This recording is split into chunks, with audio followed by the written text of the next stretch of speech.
पुरुषः स परः पार्थ भक्त्या लभ्यस्त्वनन्यया यस्यान्तः स्थानि भूतानि येन सर्वमिदं ततम्।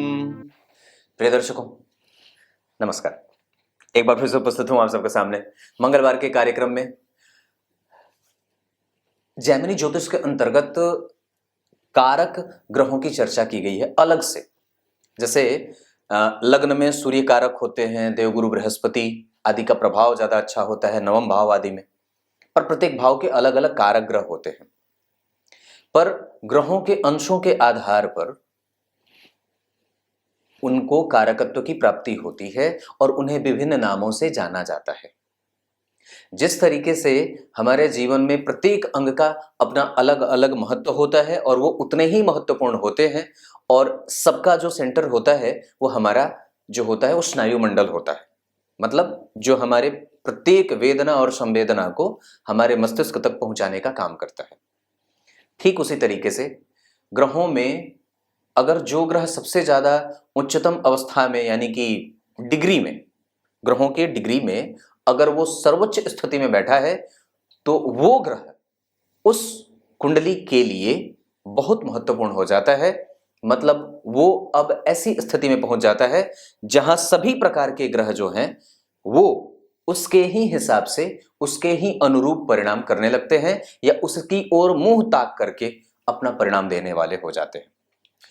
कहीं नहीं जाना है, बिल्कुल बन के रहिएगा। कार्यक्रम के आरंभ में बोले गए गीता जी के श्लोक का अर्थ भी बताने वाला हूं। शुरू करते हैं आज का कार्यक्रम। ये एक ऐसा सिद्धांत है जिसको निश्चित रूप से हमें अवश्य ही समझ लेना चाहिए। मैंने इस पे एक अलग पहले कार्यक्रम बनाया था जिसमें ये बात कही थी कि आपकी कुंडली में जो सर्वाधिक अंशों के साथ जो ग्रह उपस्थित है उसकी दशा काल में जीवन में भाग्योदय होता है और जीवन में बहुत सारी अच्छाइयों का असर होते देखा जाता है। शुरू करते हैं आज का कार्यक्रम।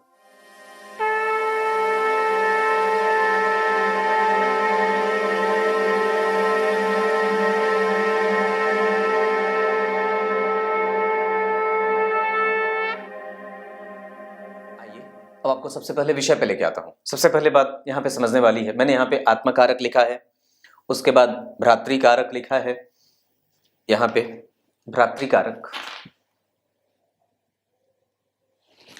उसके बाद मैंने मातृकारक लिखा है, पितृकारक लिखा है, पुत्रकारक लिखा है और ज्ञानी कारक लिखा है।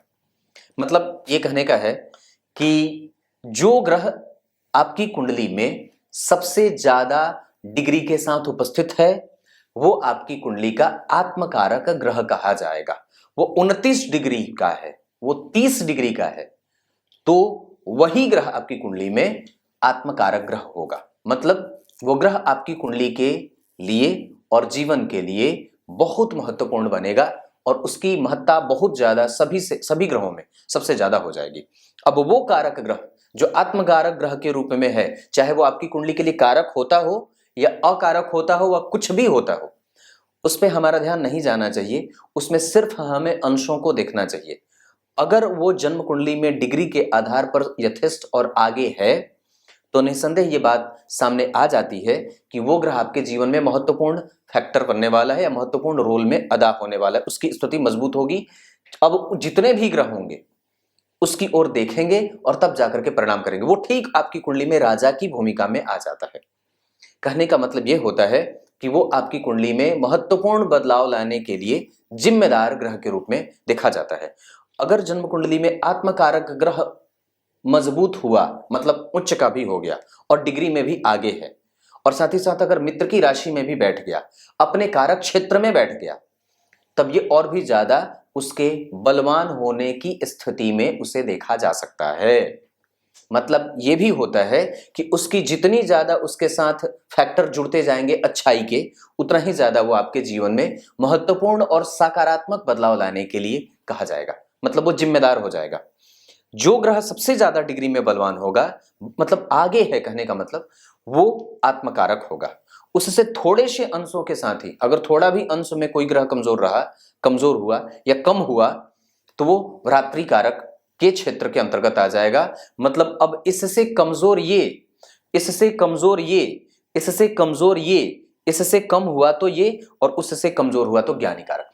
मतलब ऐसी स्थिति की जहां जो सर्वाधिक ग्रह डिग्री में बलवान है, आगे है, ज्यादा है, वो आपकी कुंडली के लिए दशाओं में भी, आपकी कुंडली के लिए वो जिस भाव का अधिपति होता है उसका भी, वो जहां बैठा है उसका भी, और अपने कारक प्रभावों का भी संपूर्ण तरीके से निष्ठापूर्वक वहन करता है। बस यही बात समझने की है। अब आपको सिर्फ और सिर्फ ये ढूंढना है कि आपकी कुंडली में सबसे ज्यादा अंशों के साथ कौन सा ग्रह विद्यमान है। अगर दो ग्रह एकदम बिल्कुल सामान्यतया देखने पे, अगर कभी सामान्य डिग्री पे चले जाते हैं, तो दोनों मातृकारक और भ्रातृकारक और पुत्रकारक और दरकारक आदि स्थितियों में चले जाएंगे। मतलब अगर आत्मकारक ग्रह में दो ग्रह एक ही डिग्री पे बने हों और वही कुंडली में सबसे ज्यादा अंशों पे विद्यमान हो, इसका मतलब है कि आपकी कुंडली में आत्मकारक ग्रहों की संख्या 2 हो जाएगी। समझ में आ रही होंगी चीजें। अब ये दोनों ही ग्रह आपकी कुंडली के लिए बड़े ही महत्वपूर्ण और बड़े ही योजनाबद्ध तरीके से काम करने वाले हो जाएंगे। समझ में आ रही होंगी चीजें। मैं जो बता रहा हूं बिल्कुल ऐसे ही एकदम स्पष्ट बोल रहा हूं। तो सिर्फ आपको डिग्री देखनी है। इसके पहले के कार्यक्रम में मैंने आपको बताया था कि आत्मकारक ग्रह की दशा जब भी चलती है, तो या फिर आत्मकारक ग्रह की दशा जब भी चले जीवन में, चाहे वो आपकी कुंडली के लिए कितना ही कमजोर ग्रह या कमजोर भाव का अधिपति क्यों ना बना हो, लेकिन अगर वो डिग्री में बलवान हो रहा है या आगे है और आत्मकारक ग्रह के भूमिका में आ रहा है, खुद को रख रहा है, इसका मतलब है कि उसकी दशा में हम सकारात्मक प्रभाव और जीवन में बड़े बदलाव के संकेत महसूस कर सकते हैं या मिल सकते हैं। ये आत्मकारक ग्रह जो होते हैं वो किसी भी प्रकार से व्यक्ति के जीवन में संपूर्ण बदलाव करने तक के लिए माहिर होते हैं। और हमें जब भी ग्रहों की डिग्री को देखना चाहिए तो इस जैमिनी ज्योतिष के पर एक बात और भी है कि जितना पाराशर जी ने इसके बारे में चर्चा करी है, उतना जैमिनी ज्योतिष में भी इस पे उतनी विस्तृत चर्चा नहीं की गई है। पाराशरीय ज्योतिष में इस अंशों के बल को बहुत ही ज्यादा महत्ता दी गई है, बल्कि कई बार तो इन्हें ही सबसे ज्यादा कारक ग्रह के रूप में ही रख दिया गया है।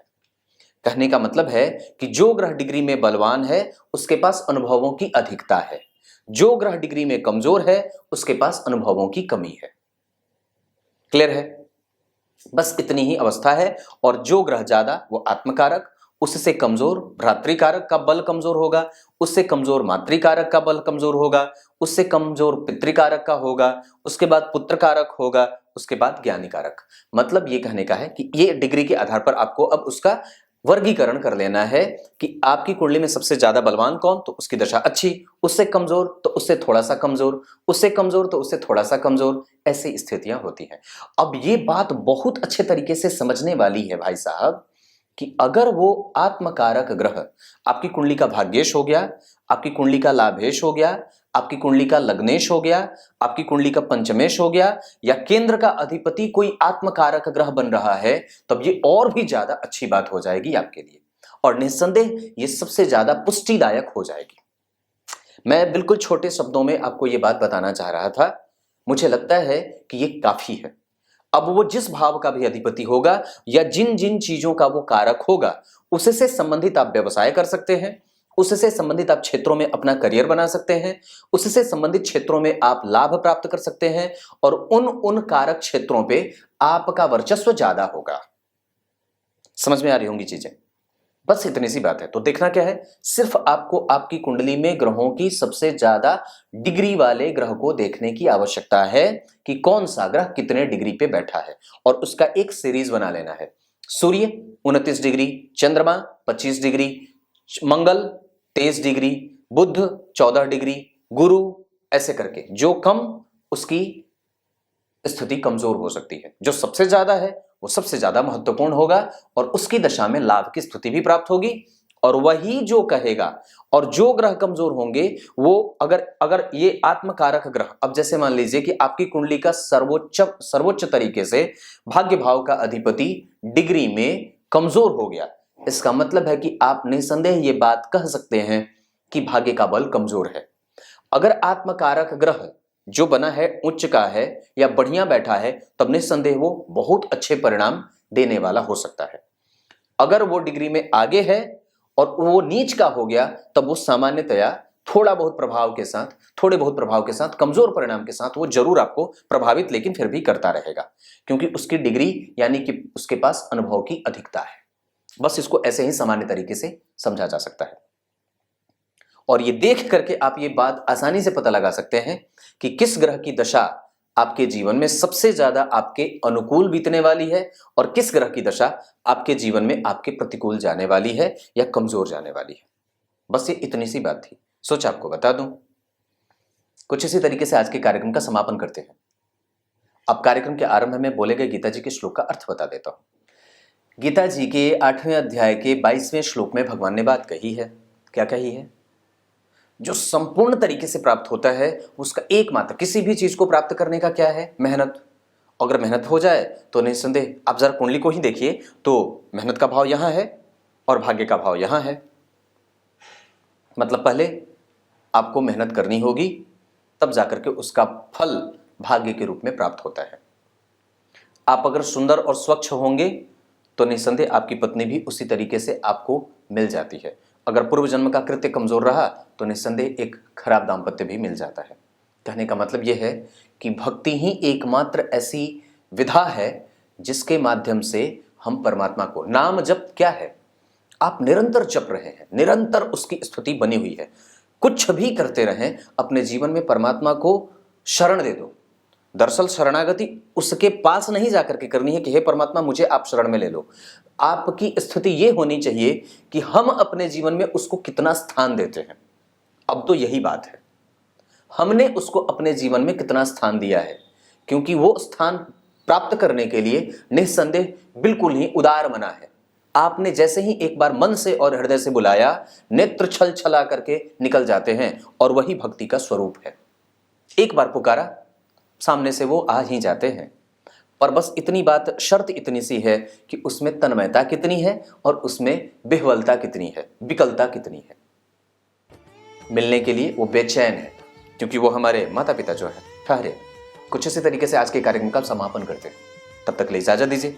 कल एक बार फिर से उपस्थित होंगे आप सबके सामने। ये जरा देख लेना चाहिए कौन से ग्रह आपकी कुंडली में आत्मकारक हैं, कौन से ऐसे वैसे। तब तक के लिए बहुत बहुत नमस्कार।